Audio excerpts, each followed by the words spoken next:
Keluarga itu rasanya menyedihkan, betul nggak?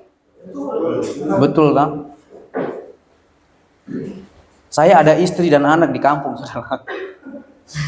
Tapi karena tugas pelayanan, saya tidak malam Natal bersama mereka. Bahkan besok pun saya tidak beribadah Natal bersama dengan mereka. Karena saya masih di tempat ini. Jadi kalau saudara merasakan sedih, saya pun merasakan sedih. Saya tahu apa yang saudara rasakan. Kalau saudara kan karena jauh toh. Saya cuma dekat di kampung. Tapi itulah kehidupan.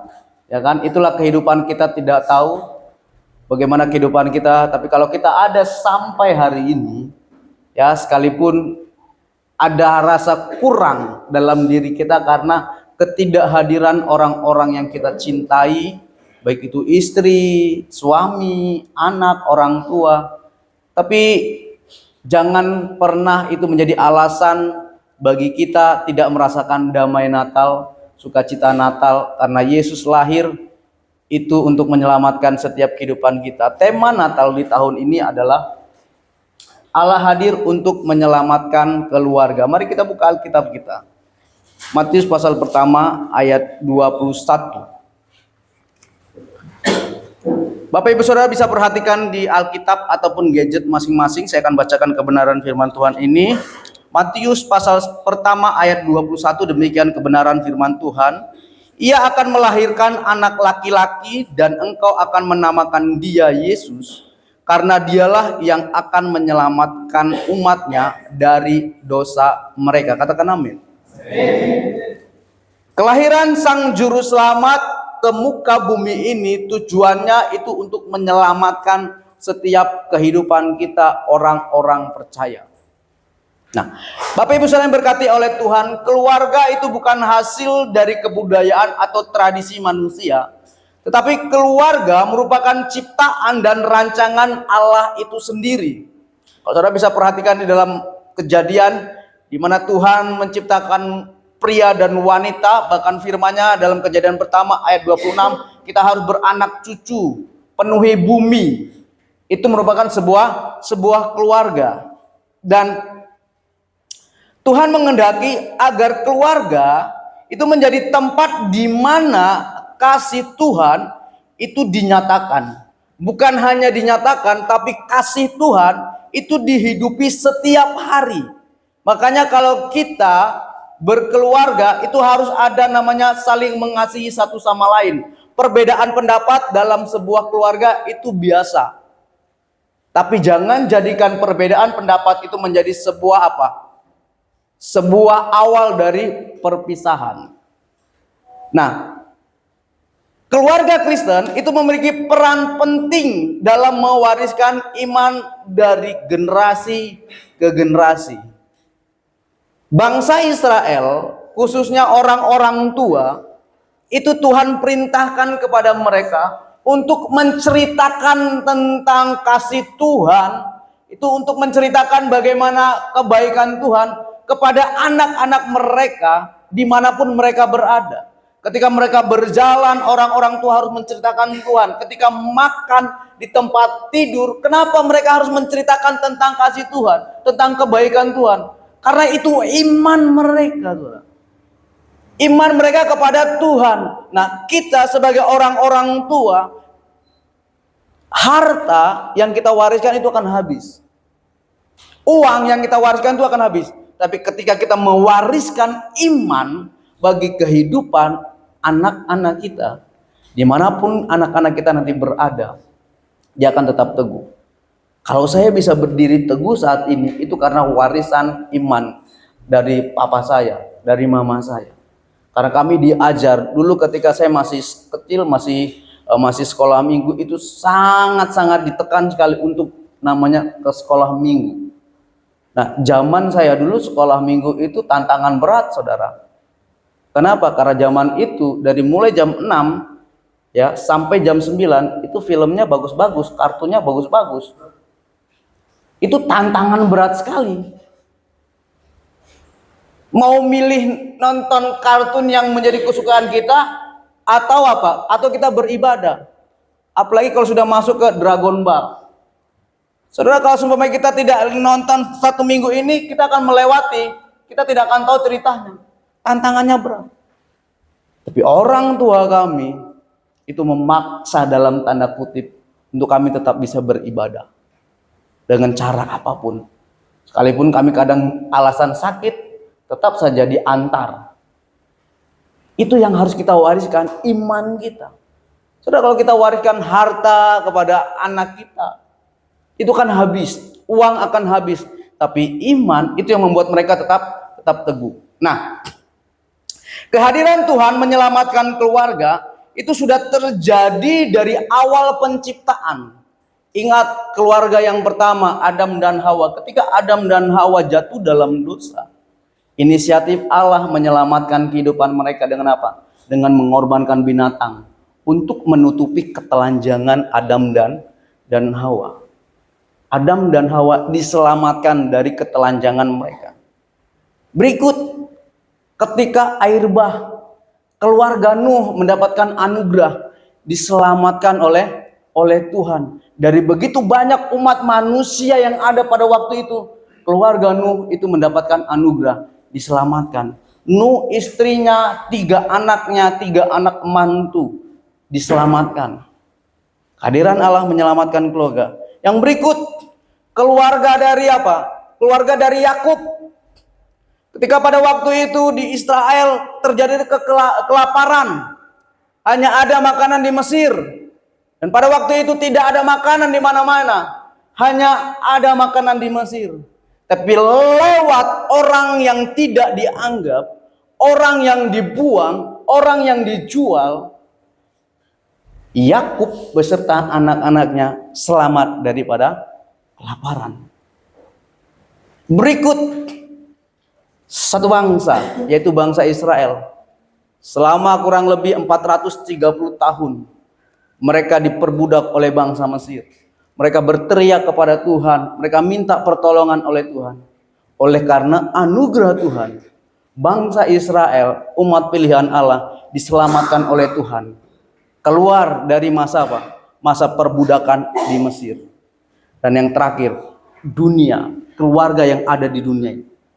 Yohanes 3 ayat 16, karena begitu besar kasih Allah akan dunia ini, sehingga ia mengorbankan anaknya yang tunggal, supaya setiap orang yang percaya kepadanya tidak binasa, melainkan beroleh hidup yang kekal. Jadi penyelamatan ini, saudara, penyelamatan ini itu terjadi atas inisiatif Tuhan sendiri, bukan karena usaha manusia, bukan karena kegigihan manusia. Di dalam Efesus pasal 2 ayat 8 sampai dengan 9, mari kita buka. Efesus pasal 2 ayat ke-8 sampai dengan ke-9 dikatakan seperti ini. Karena kasih karunia kamu diselamatkan oleh iman, bukan hasil usahamu, tetapi pemberian Allah, grace, anugerah. Itu bukan hasil pekerjaanmu. Jangan ada orang memegahkan diri. Jadi saudara, Allah menyelamatkan keluarga, itu inisiatif Tuhan. Allah menyelamatkan keluarga, tidak tunggu keluarga itu menjadi orang benar terlebih dahulu, tidak. Allah menyelamatkan keluarga, tidak tunggu keluarga itu melakukan firman Tuhan dulu, enggak. Tapi Allah menyelamatkan keluarga karena kasih Allah itu besar dalam kehidupan keluarga. Nah, saya mau katakan kepada kita yang ada di tempat ini, kenapa tema ini harus diangkat oleh gereja-gereja yang ada di Indonesia? Ada apa dengan keluarga-keluarga Kristen yang saat ini? Kalau saya pelajari, saudara, ada banyak, tapi ada 2 hal yang akan saya bagikan. Yang pertama, keluarga Kristen hari-hari ini sedang diserang dan diuji. Banyak keluarga Kristen menghadapi serangan nilai-nilai dunia yang bertentangan dengan firman Tuhan. Itu saudara. Hari-hari ini banyak keluarga Kristen yang menghadapi serangan nilai-nilai dunia yang bertentangan dengan firman Tuhan. Pertama, individualisme. Banyak orang yang lebih mementingkan diri sendiri daripada kepentingan keluarganya. Ada banyak anak-anak muda ketika malam Natal lebih gabung dengan teman-temannya daripada gabung dengan dua orang tua. Dan tidak sedikit keluarga-keluarga muda, ayah-ayah muda lebih mau bergabung dengan teman-temannya daripada istrinya. Ini menyerang setiap kehidupan keluarga Kristen saat-saat ini. Yang berikut apa? Kesibukan. Saudara, saya mau katakan kepada saudara di tempat ini, sekalipun kau sibuk kerja dan lelah, jangan pernah tidak menelpon istri atau suamimu dalam satu hari. Harus, saudara. Siapa di sini yang telepon istrinya seminggu sekali? Atau siapa yang di sini ditelepon istrinya waktu gajian? Ada, saudara? Banyak. Terjadi. Istri telepon suami kalau apa? Tanggal gajian. Apa? Dapatnya belum masuk tuh, nganape gaji. Tapi saya mau katakan, bapak-bapak di sini luar biasa. Saudara berani hitam-hitaman demi istrimu yang glowing-glowing di sana. Ya kan? Segala macam skincare istrimu beli. Tapi mereka tidak tahu bagaimana engkau harus menghadapi debu, panas. Itu sebuah perjuangan untuk keluarga. Betul tidak? Atau ada di sini cuma kerja cuma main-main? Saya kinan percaya saudara kerja di tempat ini demi anak dan istri. Yang sah ya, bukan anak istri yang tidak sah.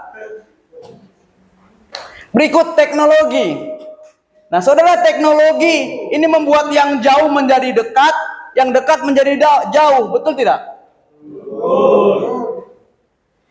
Kalau engkau ada masa cutimu, ya ada masa cutimu,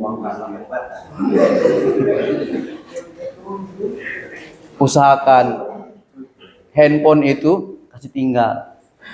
Jangan lebih banyak bergaul dengan handphone. Masa cuti saudara kan 14 hari. Ya toh? 14 hari. Jangan ketika masa cuti engkau sibuk dengan handphonemu sampai engkau tidak pernah melihat dan memperhatikan istrimu. Tapi kalau seumpamanya di site, oh mama, papa rindu sekali pak mama. Setelah cuti, apa yang terjadi? Dia pergi dengan temannya. Dia pergi dengan komunitasnya. Tapi kalau di site, papa rindu dengan mama. Papa suka mau peluk pak mama.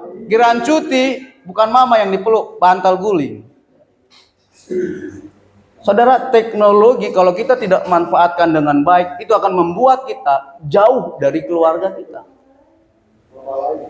Ini keluarga Kristen diserang oleh hal-hal seperti ini. Sekarang saya tanya kepada saudara, ketika bangun pagi, yang saudara cari pertama kali ya siapa? Hah? Ketika bangun pagi, yang dilihat pertama kali apa? Handphone. Nanti lihat handphone dulu, baru berdoa. Kita harus jujur di hadapan Tuhan. Sering kali ketika bangun pagi yang kita lihat pertama kali itu handphone. Ini serangan-serangan yang terjadi dalam kehidupan keluarga. Yang terakhir, peran suami dan istri mulai kabur. Artinya tidak jelas. Nilai-nilai Alkitab tentang kepemimpinan suami dan penundukan diri itu sering dianggap kuno. Makanya tidak jarang sekarang ada istri yang memimpin keluarga. Padahal kebenaran firman Tuhan mengatakan apa? Hei istri-istri, engkau harus tunduk kepada suamimu. Saya mau katakan kepada istri-istri, sekalipun gajimu lebih besar dari suamimu, tunduk kepada suami. Jangan karena gaji kita lebih besar, jabatan kita lebih tinggi dari suami kita injak-injak suami kita. Karena ini terjadi, saudara. Apalagi ketika dia berbicara, oh kita wanita karir. Papa Jo yang masak di rumah, basapu, bapel, urus anak. Sudah terputar. Dan tidak jarang ketika istri-istri dia memiliki pendapatan lebih besar dari suami, dia merendahkan suaminya. Nah, akibat ini saudara, keluarga itu akan hilang namanya apa? Fokus dalam kerohanian. Keluarga tidak akan ada namanya doa. Ketika bangun pagi doa bersama-sama. Ketika mau tidur doa bersama-sama. Tidak ada lagi namanya firman Tuhan yang akan menjadi dasar dalam setiap keputusan. Bahkan tidak ada namanya iman yang nantinya bisa diwariskan oleh anak dan cucu. Akibatnya tidak sedikit keluarga-keluarga Kristen yang mengalami kerapuhan dan berujung kepada perceraian. Saudara, hari-hari ini artis-artis Kristen menganggap sebuah perceraian itu sebuah apa? Sebuah hal yang biasa. Firman Tuhan katakan Allah itu membenci namanya perceraian. Saya mau katakan di dalam kekristenan pernikahan itu satu untuk selamanya. Yang bisa memisahkan kita hanya maut. Makanya kalau mau cari istri, mau cari suami itu jangan seperti beli kucing dalam karung. Kalau orang tua dulu kan bilang apa? Lihat bibit bebek bobotnya. Jangan sembarang ambil. Oh dia cantik. Saudara ambil, ternyata apa? Nggak bisa masak. Nggak bisa beres rumah. Yang tahu apa? Bermake up. Oh laki-laki gagah, ganteng, ternyata nggak bisa bekerja, anak mama. Ujung-ujungnya apa? Cerai. Itu yang terjadi saudara. Makanya kenapa tema ini diangkat oleh gereja-gereja di Indonesia? Supaya keluarga-keluarga Kristen itu kembali kepada jalur yang benar. Nah yang menjadi pertanyaannya saudara, bagaimana kita keluarga-keluarga Kristen kembali kepada jalur yang benar sehingga kita menghadirkan Tuhan dalam kehidupan keluarga kita. Yang pertama, kita buka dalam Matius 18 ayat 20. Matius 18 ayat 20 dikatakan begini. Sebab di mana 2 atau 3 orang berkumpul di dalam namaku, di situ aku ada di tengah-tengah mereka. Jadi hal yang pertama yang harus kita lakukan sebagai keluarga Kristen untuk mengembalikan kita kepada jalur yang benar, bahkan menghadirkan Allah dalam kehidupan keluarga kita, kita harus hidup dalam persekutuan. Persekutuan dengan siapa? Persekutuan dengan Kristus. Persekutuan dengan Tuhan. Ibrani 10 ayat 25 dikatakan begini. Janganlah kita menjauhkan diri dari pertemuan-pertemuan ibadah kita. Seperti yang dibiasakan beberapa orang. Tetapi marilah kita saling menasihati. Dan semakin giat melakukannya menjelang hari Tuhan yang mendekat. Kenapa kita beribadah? Dalam 1 Timotius 4 ayat 8. Latihan badani terbatas gunanya. Tetapi ibadah itu berguna dalam segala hal. Karena mengandung janji. Baik untuk hidup ini maupun hidup yang akan datang. Bersekutu itu berguna bagi setiap kehidupan kita. Membangun kehidupan jasmani kita maupun kehidupan rohani kita. Dan saudara harus bersyukur. Kenapa? Saudara difasilitasi oleh perusahaan di tempat ini untuk bisa bersekutu setiap minggunya. Karena ada banyak perusahaan-perusahaan yang tidak menyediakan tempat, waktu untuk orang-orang percaya bisa beribadah. Tapi kalau hari ini engkau bisa beribadah, berkumpul bersama-sama dengan keluargamu yang beda suku tapi satu iman, itu ucapan syukur. Jangan saudara, ketika tempat ini penuh di saat Natal, di saat Paskah, tapi nanti hari Minggu cuma beberapa orang yang datang. Jangan menjadi Kristen apa? Kristen KTP atau kristal, Kristen Natal.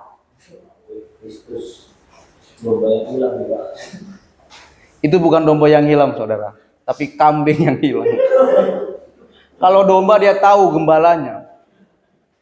Jadi saudara, kita perhatikan ini saudara. Yang kedua, bagaimana kita bisa kembali kepada jalurnya dan menghadirkan Tuhan dalam kehidupan kita? Mazmur. Mazmur pasal ke-133 ayat 1 sampai dengan 3. Nyanyian ziarah Daud. Sungguh alangkah baiknya dan indahnya apabila saudara-saudara diam bersama dengan rukun, seperti minyak yang baik di atas kepala meleleh ke janggut dan meleleh ke janggut Harun dan ke leher jubahnya, seperti embun gunung Hermon yang turun ke atas gunung-gunung Sion, sebab kesanalah Tuhan memerintahkan berkat kehidupan untuk selama-lamanya. Yang kedua saudara, kita harus hidup sehati dan rukun. Saudara, suami istri itu beda karakter, beda didikan orang tua. Jangan pernah engkau katakan mau cerai dengan istrimu karena engkau tidak cocok. Saudara, karena engkau tidak cocok makanya disatukan biar cocok.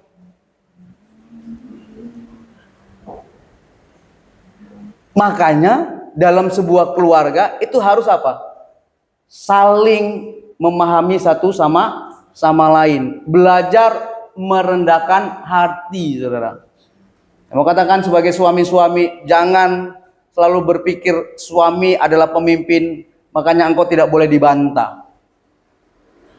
Jangan saudara, karena kita manusia terbatas, sering kali kita melakukan sebuah kesalahan. Karena dari awal penciptaan wanita, perempuan itu sebagai penolong untuk apa? Untuk laki-laki, yang artinya kita tidak bisa pungkiri kalau kita yang ditolong berarti kita lebih lemah daripada penolong. Jadi ingat laki-laki, wanita itu penolongmu. Dan ingat wanita, engkau penolong laki-laki, bukan perongrong. Wanita-wanita perongrong itu telepon suaminya kalau tanggal gajian. Itu. Dan suami-suami yang tidak tahu diri itu transfer istrinya itu apa? Tidak semua. Betul saudara. Pas ada bonus, dia bilang, "Mama, banyak potongan ini di perusahaan." Bonusnya kemana? Kakek doma lah, ya kan? Seng biru lah, saudara. Jadi mari saudara, kita perhatikan, jangan sampai kita, sekalipun kita berbeda, tapi kita harus sehati dengan istri kita, dengan anak kita, dengan orang tua kita. Kenapa? Ketika kita rukun dan sehati, firman Tuhan katakan ada berkat-berkat Tuhan yang Tuhan akan bagikan dalam setiap kehidupan kita. Yohanes 13 ayat ke-34, aku memberikan perintah baru kepada kamu supaya kamu saling mengasihi sama seperti aku telah mengasihi kamu, demikian pula kamu harus saling mengasihi. Jadi suami istri itu sekalipun berkelahi itu harus mengasihi. Saya dengan istri saya saudara, kalau saya berkelahi, kami tidak akan melewatkan satu malam itu dengan tidur sampai selesai. Itu. Sekalipun saya hamba Tuhan bukan berarti saya tidak bisa berkelahi dengan istri saya. Tetap kami bisa berkelahi. Karena apa? Kami beda suku. Beda generasi lagi. Tetap ada namanya perbedaan pendapat. Istri saya anak bungsu. Saudara tahu kalau anak bungsu? Manja. Saya anak nomor 5 dari 7 bersaudara. Artinya saya sudah mandiri.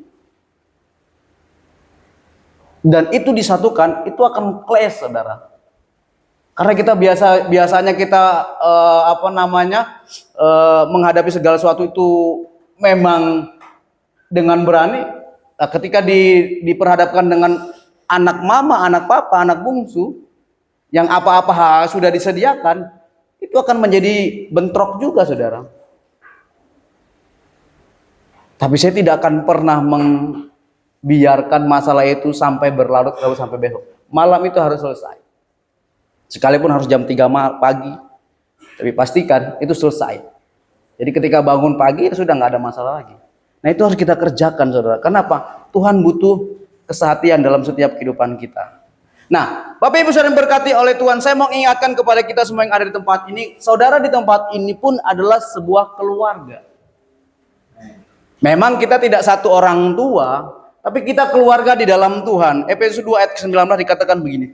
Demikianlah kamu bukan lagi orang asing dan pendatang, melainkan kawan sewarga dari orang-orang kudus dan anggota-anggota keluarga Allah. Kita adalah anak-anak Tuhan, yang artinya kita ada keluarga di dalam Allah. Jadi Tuhan juga mau menyelamatkan setiap kehidupan kita, saudara. Saudara ada keluarga besar PP Presisi. Itu tidak bisa dipungkiri, saudara. Makanya ketika engkau menyadari engkau adalah keluarga besar PP Presisi, engkau harus jaga nama baik PP Presisi. Jangan menjadi pengkhianat-pengkhianat dalam perusahaan, saudara. Jangan punya mental-mental pengkhianat. Jangan punya mental-mental pemberontak. Jangan punya mental-mental pembangkang. Tapi biarlah kita menjadi orang-orang percaya yang menjadi berkat ketika kita bekerja di perusahaan ini. Nah, apa yang harus kita lakukan sebagai keluarga di perusahaan ini? Supaya kita mendapatkan berkat-berkat yang berasal daripada Tuhan, bahkan berkat keselamatan. Yang pertama, kita harus memelihara kasih. Ibrani 13 ayat pertama dikatakan begini. Peliharalah kasih persaudaraan. Saya tanya kepada saudara, ada yang di tempat ini saling baku marah? Tidak tegur satu sama lain? Atau membenci satu sama lain? Saya mau katakan pada malam hari ini, bertobatlah sebelum engkau meninggalkan tahun 2025. Firman Tuhan katakan, peliharalah kasih persaudaraan. Roma 12 ayat ke-9 dikatakan begini. Hendaklah kasih itu jangan pura-pura. Jauhilah yang jahat, lakukanlah yang baik. Itu sudah sewajarnya kita sebagai orang-orang percaya, sebagai pengikut Kristus. Tuhan selalu ingatkan kepada kita, kejahatan harus dibalas dengan kebaikan. Makanya firman Tuhan katakan, ditampar pipi kiri, kasih pipi kanan. Disakiti harus mengampuni. Murid-murid Yesus pernah katakan kepada Yesus, Yesus berapa kali, Rabi berapa kali kami harus mengampuni orang yang bersalah kepada kami? 70 kali 70? 7 kali, artinya apa? Tidak terhingga. Itu adalah bentuk kasih, saudara, dalam setiap kehidupan kita. Enak nggak? Enggak enak. Karena namanya mengasihi itu pasti ada namanya apa? Korban. Karena Allah mengasihi umat manusia, makanya dia mengorbankan anaknya yang tunggal untuk menyelamatkan setiap kehidupan kita.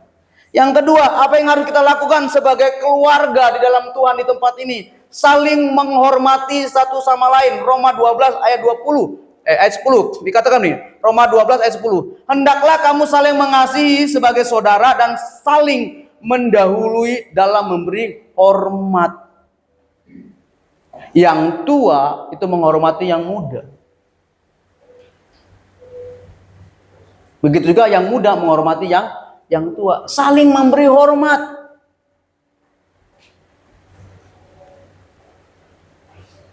Itu yang harus kita kerjakan, saudara. 1 Petrus 2 ayat 17. Hormatilah semua orang, kasihilah saudara-saudaramu, takutlah akan Allah, hormatilah raja, artinya hormati pemimpin. Jadi kita harus saling mendahului, memberi hormat. Bukan begini, saudara, ketika ketemu teman kita, hormat, hormat, hormat. Bukan, saudara. Bukan seperti itu.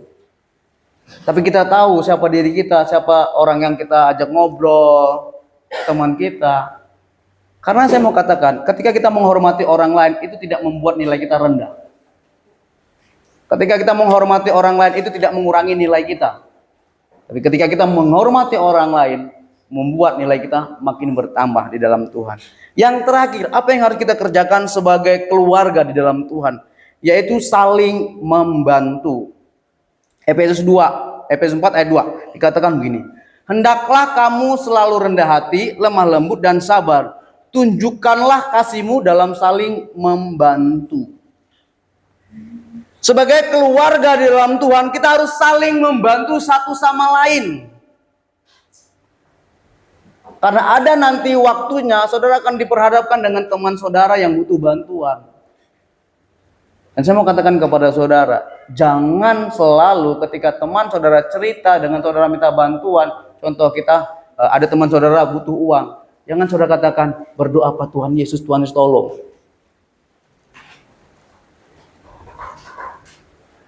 Jangan gunakan kata-kata rohani seperti itu.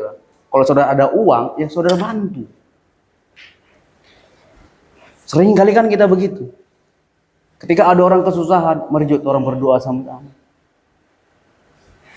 Dan saya yakin dan percaya kalau kita berani melakukan tindakan untuk membantu saudara kita, Tuhan akan memberkati setiap kehidupan kita. Coba contoh saudara, ada teman saudara lapar, saudara suruh berdoa, kenyang? Gak kenyang saudara. Tapi kalau saudara tahu teman saudara datang lapar, yang saudara mari orang berdoa, pasti percaya Tuhan akan memberikan kekenyangan pada kita. Nggak akan saudara. Tapi kita cari makan untuk kasih dia makan.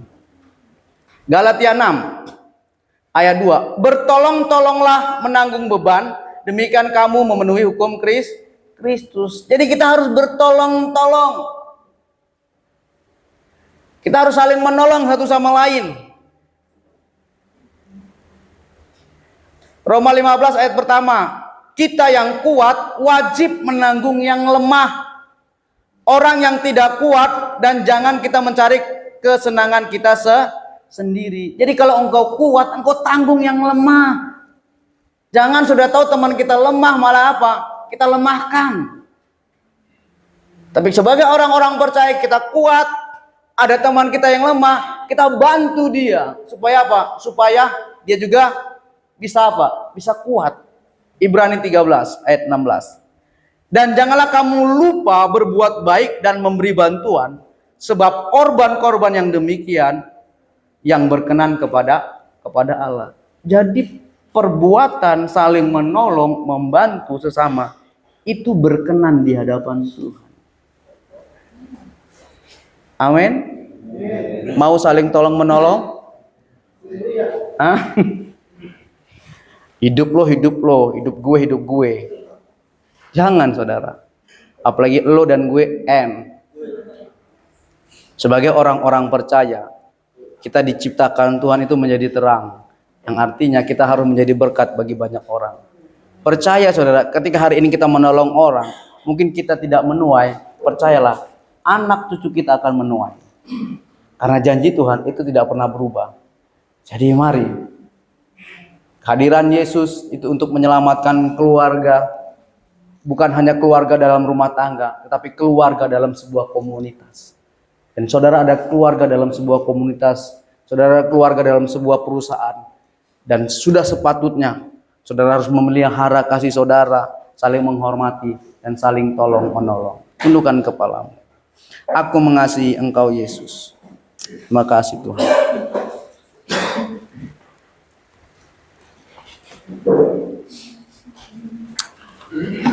Pujilah Engkau Yesus.